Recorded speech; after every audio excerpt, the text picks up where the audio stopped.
Well, this is Paddy's Hole. It's a morning picture, very early in the morning, in fact, and the weather was, well, what we'd call bad weather.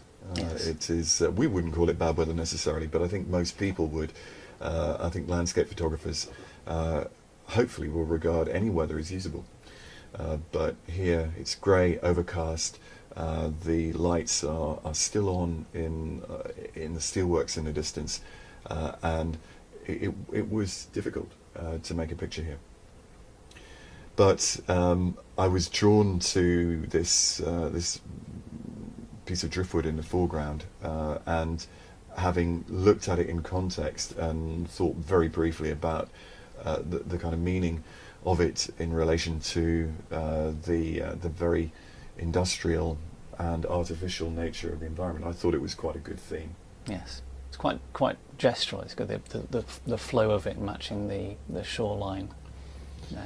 That's right. I think the composition is a simple one, isn't it?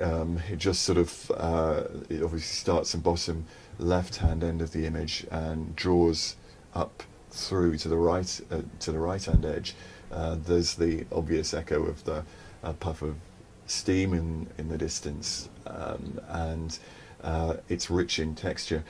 There's a few things I'd like to point out, and I think this will be regarded by many as technically a fairly dubious piece of work. If you look closely, you can see there's very, very little depth of field, and the background is noticeably soft, and indeed so is the foreground.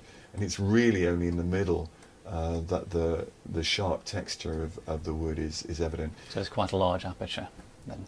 Correct, and the reason for that is the picture was handheld. Okay. So I ordinarily always use a tripod, but in order to get this angle and to create the relationships, a very kind of in-your-face, frame-filling approach to the driftwood, I had to have the camera almost on the ground. Right. And the net result, I couldn't get the tripod underneath it. Right, so it's lower than the tripod could get. Exactly. So this must be a small piece of wood then. It's not that large, and that's another reason that the depth of field is minor. But Yes. also this bank shelves up behind, so I'm literally kind of perched on the bank, and I've got the tripod almost on the ground. And although you can therefore use a longer shutter speed, guessing half a second, quarter of a second, I shot with here. If it's you can't be much longer than that, because otherwise you will get camera movement. Yes. So it's very, very important, I felt, to get some sharp detail rather than plenty of depth of field and overall slightly blurred. It's about the texture of the wood. How did you balance up the lights with the ambient light and the lights from the steel plant? I presume it's a steel plant? It is, yeah. It's Redcar, what was British Steel, Redcar, and just by timing.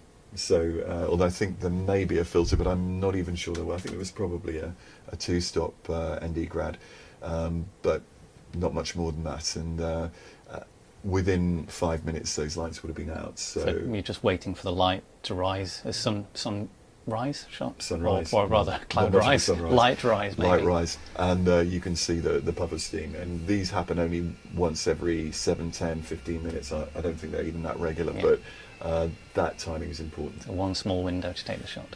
One small window of opportunity. There's a little bit of post-processing, but essentially all I've tried to do is to bring out the innate qualities that are there in the captured file, and to concentrate on what texture there is, and to darken down the stones a little bit, and to establish those relationships in a way that I feel is reasonably natural.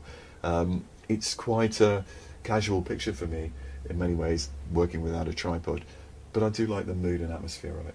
Yeah, excellent. Should we see how that one worked?